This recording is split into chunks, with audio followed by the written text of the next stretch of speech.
बिस्मिल्लाहिर्रहमानिर्रहीम। अस्सलाम वालेकुम स्टूडेंट्स, कैसे हैं आप लोग? उम्मीद है आप सब लोग खैरियत से होंगे। आज हम अपना इम्पोर्टेंट रिकॉर्ड डिस्कस करेंगे और वो है Bohr's model of hydrogen atom. Bohr ने अपना ये हाइड्रोजन मॉडल 1913 के अंदर प्रपोज किया after the rejection of Rutherford's atomic model, जो क्लासिकल थ्योरी के ऊपर बेस था। लेकिन बोहर्स ने अपना मॉडल जो है वो मॉडर्न फिज़िक्स की बेस के ऊपर प्रपोज किया। मॉडर्न फिज़िक्स बुनियादी तौर पर बेस करती थी आइंस्टाइन की equation E is equal mc²।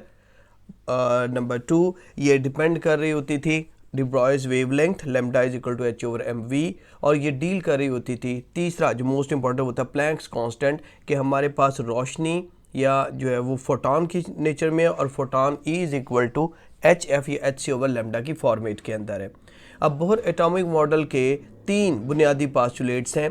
पहला, electron bound to the nucleus revolve around it in a certain circular orbits called energy level या डिस्क्रीट एनर्जी स्टेट्स। यानी जब भी कोई इलेक्ट्रॉन आप उसको फाइंड आउट करेंगे तो वो न्यूक्लियस के गिर्द मखसूस लेवल्स के अंदर जो है वो रिवॉल्व कर रहा होता है और ये लेवल फिक्स रहते हैं।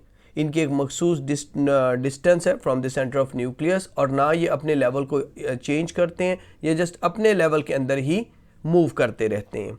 और ये नंबर ऑफ़ लेवल जो हैं वो बोहर्स ने एक फॉर्मूला दिया कि हमारे पास वो नंबर ऑफ़ लेवल 2n⁻² की रेशियो से है। दिस मीन कि अगर हमारे पास number of electron n is 1 for example इसमें, तो हमारे पास नंबर ऑफ़ इलेक्ट्रॉन 2 हो जाएंगे। अगर n 2 है तो उस सूरत में हमारे पास सेकंड में 8 आएंगे। सो पहले मदार में 2, दूसरे में 8, तीसरे में 18 एंड सो ऑन। इस तरह से उसने इलेक्ट्रॉनिक कॉन्फ़िगरेशन भी वाज़ह कर दी और साथ में उसने जो स्ट्रक्चर है वो भी डिफाइन कर दिया। नंबर 2 जो मोस्ट इंपॉर्टेंट है, only those energy state are allowed for which orbital angular momentum is equal to integral multiple of h/2π where h is Planck's constant. यानी मैथमेटिकली MVR यानी हमारे पास angular momentum, orbital angular momentum n h/2π के equivalent है, जबकि n आपके पास 1, 2, 3 and so on move करता रहेगा। और तीसरा मोस्ट इंपॉर्टेंट कि इलेक्ट्रॉन जो अपने अपने एनर्जी स्टेट्स के अंदर मूव कर रहे हैं वो अपनी जगह पे मूव करते रहते हैं, ना एनर्जी एमिट करते हैं ना एनर्जी एब्जॉर्ब करते हैं। लेकिन जब कभी भी हमारे पास इलेक्ट्रॉन जंप करता है from higher energy level to lower energy level, तो वो in the form of photon energy emit करेगा। अगर हम ये कहें कि हमारे पास जिस तरह से लेट्स सपोज ये आपका इनिशियल लेवल है जहाँ पे इलेक्ट्रॉन मौजूद है और ये फाइनल लेवल है जहाँ पे उसने जंप करना है, तो जब भी ये हायर एनर्जी लेवल से लोअर एनर्जी लेवल की तरफ मूव करेगा, तो अगर इसकी एनर्जी है En, इसकी एनर्जी है लेट्स सपोज EP, तो हमारे पास जो चेंज इन एनर्जी है डेल्टा E वो En-EP के इक्विवेलेंट होगी। और इस वैल्यू को हम शो करते HF which is equal to En-EP। तो these are the 3 fundamental postulate जो बोहर्स ने हाइड्रोजन एटम के हवाले से डिफाइन किया। Gentleman keep it in mind कि ये अलग बात है कि बोहर्स का मॉडल 1913 से हम लोग स्टडी कर रहे हैं। सिंपलेस्ट मॉडल है स्टडी करने के लिए, इसके बावजूद इसमें बहुत सारे ड्रॉबैक्स भी हैं, जिनमें से FS लेवल पे अगर हम देखें तो मेन एक है कि ये हमारे पास Bohr atomic model simplest hydrogen atom के लिए या हीलियम एटम के लिए वन ऑफ द बेस्ट है। लेकिन जैसे जैसे एटॉमिक स्ट्रक्चर कम्प्लेक्स होता जाएगा, एटॉमिक नंबर हायर लेवल की तरफ जाएंगे, तो बोहर एटॉमिक मॉडल की जो डेविएशन है टुवर्ड द एटॉमिक स्ट्रक्चर वो चेंज होती है, यानी उतना वैलिड नहीं होता जितना वैलिड होना चाहिए। नंबर 2, हाइड्रोजन मॉडल जो बोहर्स ने प्रपोज किया था वो इलेक्ट्रिक इफेक्ट और magnetic effect on the atom को प्रॉपरली डिस्क्राइब नहीं करता। लेकिन ओवरऑल अगर देखा जाए तो तमाम जो फंडामेंटल हमारे पास एटॉमिक स्ट्रक्चर के मॉडल हैं उसमें Bohr model is one of the best. So next one is de Broglie's interpretation of Bohr's atomic model. De Broglie ने एक छोटी सी इंटरप्रिटेशन ये दी कि हमारे पास जो सेकंड पास्टुलेट है कि कोई भी एनर्जी स्टेट सिर्फ वहाँ पे कायम हो सकती है जो NH/2π का मल्टीपल है।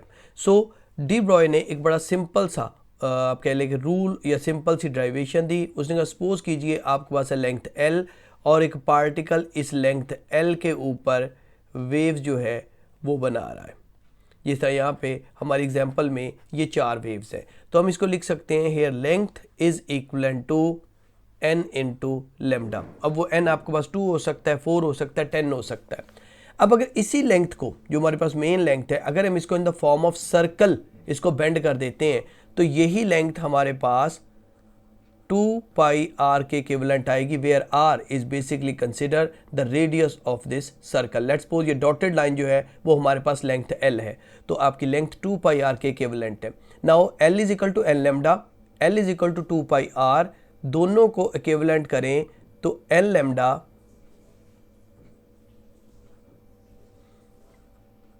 2 पाई आर के इक्विवेलेंट है। अब according to Bohr de Broglie formula आपके पास कोई भी ऐसा पार्टिकल जो लेमडा वेवलेंथ बनाए तो basically h over M v के इक्विवेलेंट होता है। इसको रीअरेंज करें, एम वी को राइट साइड पे ले जाएं और 2 पाई को लेफ्ट में ले आएं तो ये आ जाएगा n H over 2 pi is equivalent to m we r. और ये आपके पास डिब्रॉय वेवलेंथ को मिलाकर हम बोहर्स का सेकंड पास्टुलेट जो है वो ड्राइव कर सकते हैं। सो इन दिस फॉर्मूला डिब्रॉय ने ये इंटरप्रेट किया कि जो हमारे पास बोहर्स मॉडल है उसका सेकंड पास्टुलेट प्रॉपरली जो है वो मॉडर्न फिजिक्स के बेसिक कॉन्सेप्ट के साथ एडजस्ट करता है।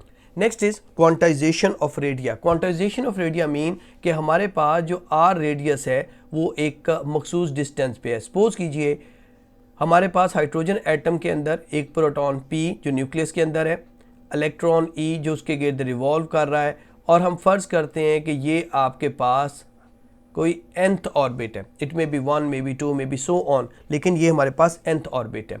अब यहाँ पे दो फोर्सेस इफेक्ट कर रही हैं।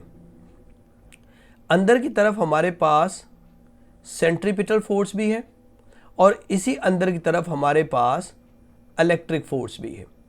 अब हमारे पास centripetal force F of C is given by M V square over R, जबकि जो हमारे पास इलेक्ट्रिक फोर्स है that is K charge of electron charge of proton over R square. अब यहाँ पे अगर हम ये कंसिडर करें कि हमारे पास nth रेडियस है,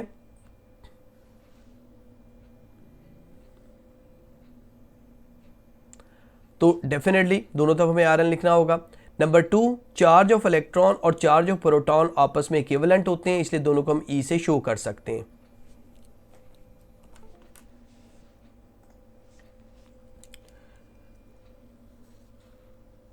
सो एफ ऑफ सी और एफ ऑफ ई को अगर आप इक्विवेलेंट करें तो आपके पास ये फॉर्मूला बनेगा M V square over R N is equivalent to K E square over R square N. अब यहाँ पे एक बात याद रखिएगा कि जैसे जैसे हमारे पास रेडियस चेंज होता है ऑटोमेटिकली जो वेलोसिटी है वो भी nth ऑर्बिट के हवाले से आ जाएगी। दोनों तरफ से अगर हम इसको रीअरेंज करें तो हमारे पास आर एन की जो वैल्यू बनेगी that will be equivalent to K E square over M V square with nth value. Let's suppose this is equation number 1। जैसा कि हमने इससे पहले डिब्रॉयस फार्मूला पढ़ा, डिब्रॉय फार्मूला जो बोहर्स का सेकंड पास्टुलेट है वो आपको कहता है कि हमारे पास angular momentum M we R is equivalent to N H over 2 pi. अब यहाँ पे चूँकि हम nth वेलोसिटी ले रहे हैं, nth रेडियस ले रहे हैं, सो यहाँ से हम v ऑफ n का वैल्यू निकालें, it is n h over 2 pi m into r n. Put in equation 1 तो आपके पास r ऑफ n की वैल्यू आ जाएगी that is k e square over m। So यहाँ पे अगर हम v की वैल्यू पुट करें it is n h over 2 pi m r n and whole square. अब इसमें आप गौर कीजिए आर एन हमारे राइट साइड पे भी है, आर एन लेफ्ट साइड पे भी है, एन एच 2 पाई के ई। इन सब को अगर आप रीअरेंज करते हो तो आपके पास आर एन का जो एंड रिजल्ट आएगा that will be equivalent to N square H square over 4 pi square K E square into M. Gentleman check this out कि हमारे पास इस फॉर्मूले में जो ब्रैकेट के अंदर बेसिस के अंदर जो एलिमेंट है planks constant h, 4 pi constant, k value 9 cross 10 power 9 constant, charge of electron और मास ऑफ इलेक्ट्रॉन, ये सारे कांस्टेंट हैं। तो अगर इन कांस्टेंट्स की वैल्यू लगाई जाए तो आपके पास ये वैल्यू आ जाती है n square into 0.053 nanometre. Now अगर हम यहाँ पे चेक करें कि हमारे पास n की फर्स्ट वैल्यू है तो आपके पास radius 1 will be equal to 0.053। हम यहाँ पे क्या लिखें इस फॉर्मूले को दोबारा कि ये हमारे पास बोहर्स का पहला रेडियस जो है वो फाइंड आउट हो गया। n square same in this way r1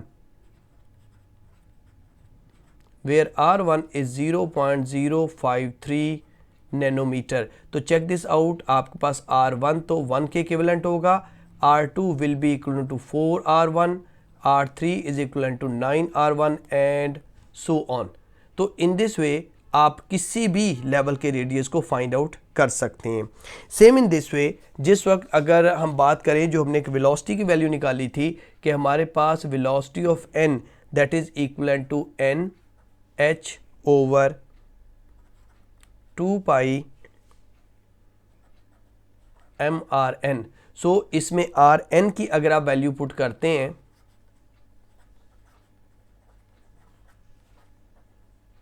तो हमारे पास Vn का जो एंड रिजल्ट आता है that is equivalent to 2 pi K E square over n into H. Check this out, it is 1 over n 2 pi K E square over Planck's constant h।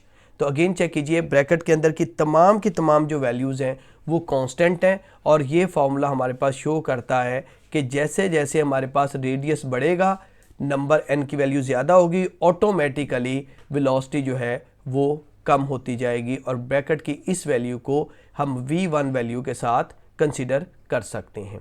So this is called basically the Bohr's first derivation जो कि quantization of radio और quantization of speed of electron के हवाले से है। इसमें मुतालिक अगर कोई क्वेश्चन हो तो आप मेरे साथ ग्रुप में पूछ सकते हैं। अल्लाह।